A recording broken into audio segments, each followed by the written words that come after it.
Hi everybody, Norman Van Aken here, back with my treasure book series. On top here, I have a book called The Great Chefs of France.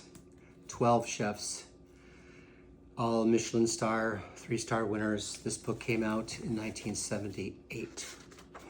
And I bought this book because I wanted to learn about the life stories of these French chefs, because they were the people who, back in this era, were the leading lights, the ones who could make it possible for me to possibly have more understanding when it came to cuisine.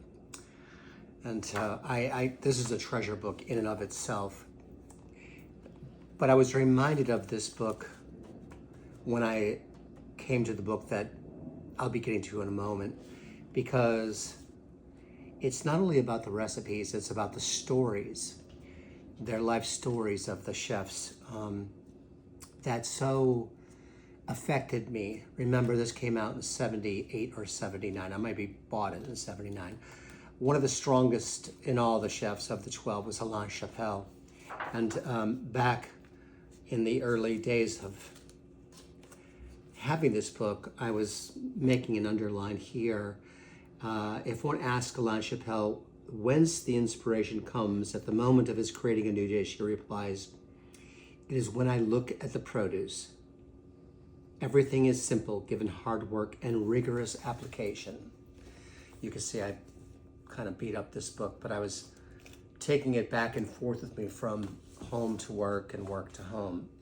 The book today, that's the treasure book, is this book, Chef's Story. 27 chefs talk about what got them into the kitchen. And there's quite a lineup of chefs that you can see. I'm sure many of you would recognize the faces of the chefs that are featured in this book. This book came about due to a really extraordinary human being, a person I was so fortunate to get to know, and I can say I loved her as well. Dorothy Hamilton by name. Some people who went to school in New York City would certainly know who that is, but many more people became familiar with Dorothy Hamilton, Dorothy Cann Hamilton. Also, she went by when she took over and became president of the James Beard Foundation. This book came out in 2007, so 20 plus years after The Great Chefs of France. This is a first edition copy that I have here. As with many of my books, they become receptacles of things that involve our life of travel, of inquiry, of study. We won't have time to go into all of the chefs that are featured here.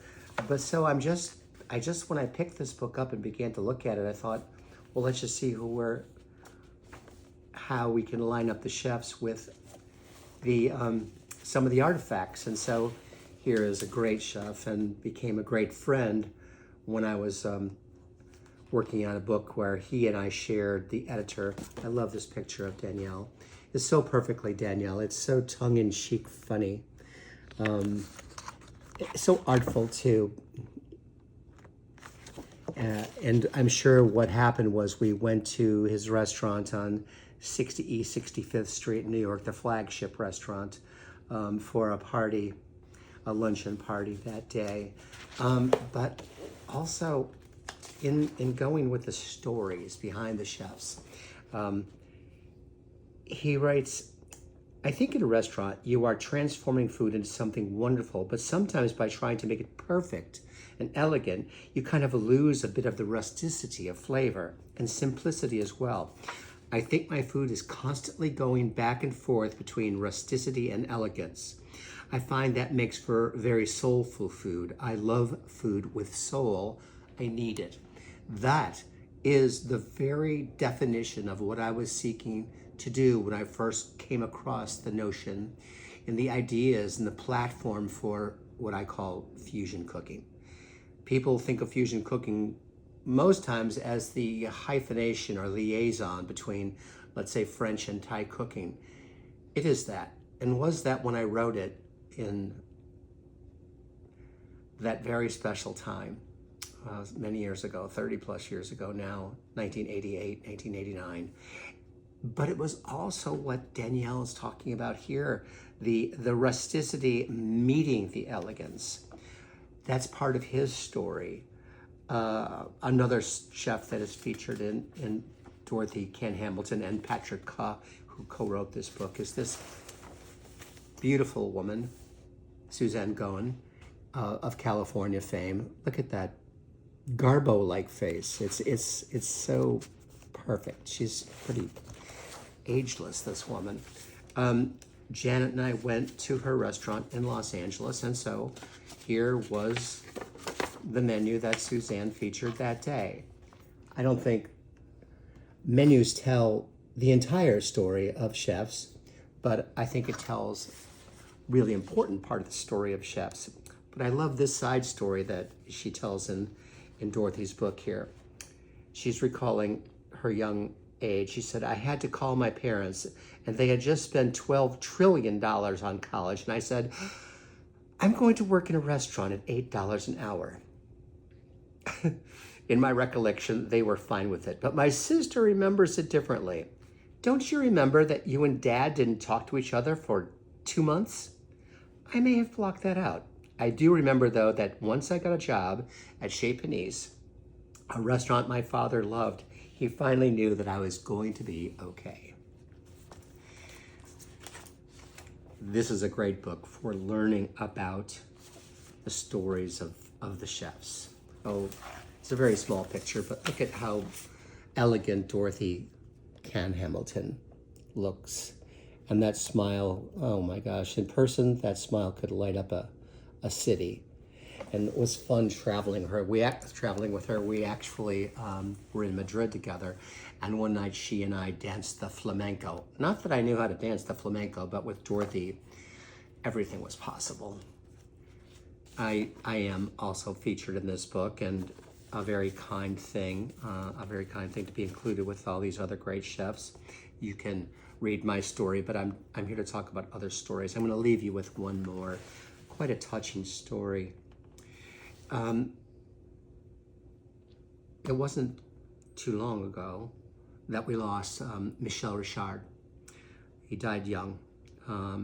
He was an incredible chef. When Janet and I were on our first book tour, the publisher remarkably allowed us to choose a restaurant in every city across the United States that we went to on that book tour in 1989. And of all the restaurants in Los Angeles, the one I chose was the Michel Richard Citrus Restaurant. His story, he's known by the nickname Captain Crunch, by the way. Look at that great Frenchman, great face. A mischievous genius he was too. He's got his own huge book, which is called Happy in the Kitchen, which I should do a treasure book about that too. But his story touches on another great chef. Let me just read from what Michel has here. He says, when I see something that's not perfect, it hurts me so much. I want to be in love with my plates, by how the food is arranged, by how the sauce is brightened with herbs, by the way these glazed carrots and onions have been placed. We don't have the right to mistreat what we're making. Precision for me is respect for the dish. If there's any one chef I learned this from, it is Jean-Louis Palladin. And he talks about the friendship that was formed when they met. Quite dynamic. He died November 25th in 2001. I was happy he was not suffering anymore. And then he says, sometimes when I'm leaving the restaurant or when I'm taking a long morning walk, I sneak a glance at the sky. In French, tu veux, Jean-Louis, I say, to you. I'm learning, Jean-Louis. Do you see? How beautiful. One man, one human speaking to another, a very accomplished human being, looking up to his departed friend in the heavens. seeking some recognition, some approval, and some undying love. All of the chefs that are in this book, I'm sure, can relate to that. This book, I'm sure, would be available to you if you sought it online. And I think not only our recipes are important, and they are, but also the beautiful humanity behind the chefs that are in this book. And I hope that you'll take a minute to think about that. Think about getting your copy of this book. I'm so happy to find these treasures in my books. I'll put this one back in Suzanne's chapter.